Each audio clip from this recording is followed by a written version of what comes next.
So what are some things you love about the Mendocino area? Well, it's beautiful. I mean, it's gorgeous. Anybody can see that at a glance. I mean, the ocean and the, wildlife and the cliffs and the trees. And it's very peaceful. And that's important for a writer, I mean, because you can get quiet and you can kind of hear yourself think and you can get away. I mean, our lives are so filled with distraction and noise. And I've used Mendocino as a writer's kind of retreat for myself for my past 2 books. I mean, I've written the better part of my 2 books up here. And it's a wonderfully and kind of inspiring and quiet place. And you've attended the Mendocino Coast Writers Conference in the past. What were some of your impressions?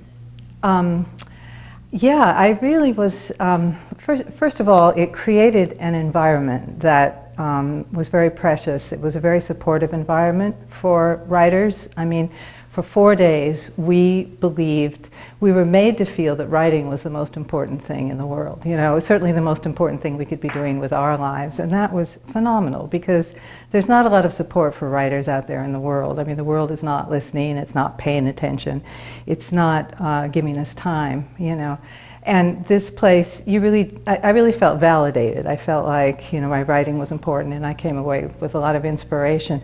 I also loved the way it was organized. I mean, I have to say it was organized beautifully. And what it does is it gives you an intense experience with a particular kind of writing, the kind of writing that you're interested, in my case it was memoir, or it could be short story or fiction or mystery writing or whatever. And you were workshopping, you brought a piece of writing to be workshopped and you were working on others with their writing. And it was a very intense experience. But then in the afternoon it went to a kind of more general themes, and you were allowed to kind of wander around and pick and choose the talks you wanted to hear. And by and large, the speakers were just excellent and the teachers were excellent. I couldn't believe how, I ended up in a poetry writing workshop one year because I registered late and I couldn't get into a nonfiction workshop. And I thought, poetry, well, I'm not really a poet, but I have some poetic passages in this book and I never got them to work. And this teacher, Daphne Gottlieb, was phenomenal. I mean, she was an excellent poet, but that was only part of it. She really was a terrific teacher, and I watched her just on the basis of handling the class. Now, I'm no novice. I've been in a classroom for 43 years, but this woman, I really learned stuff about teaching in this very unexpected way.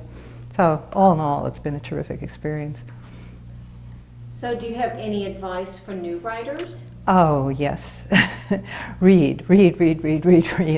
My undergraduates don't read anymore, and I really fear for them because you need to get a sense of quality. You need to get a sense of what the great writers, and I use that word great because I really do believe that there are great writers, what they do with the sentence, what they do with the scene, and you got to develop this kind of antennae that kind of tell you what quality is and pay attention to it. Really, read. It's the only way you can sort of plant the ground. I mean, writing doesn't just come, it's not just born full-blown from artistic inspiration. It's something that's planted and nourished and tended and hoed and weeded out, and reading is so important.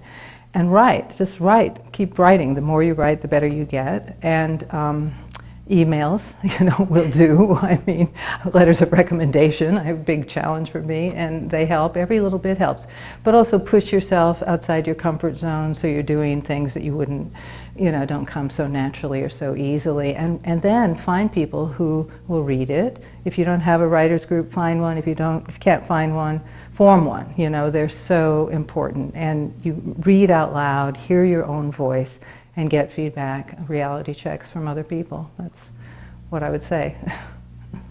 And what are you currently working on for yourself? Well, I wrote a book called Insomniac, which was about a lifelong burning and urgent problem for me. And I've got far too much research to abandon the topic at this point. So my next book is going to be about sleep and how important it is and how valuable a resource, and we don't really see that. We don't value it enough in our kind of sleep-denying society. So, yeah.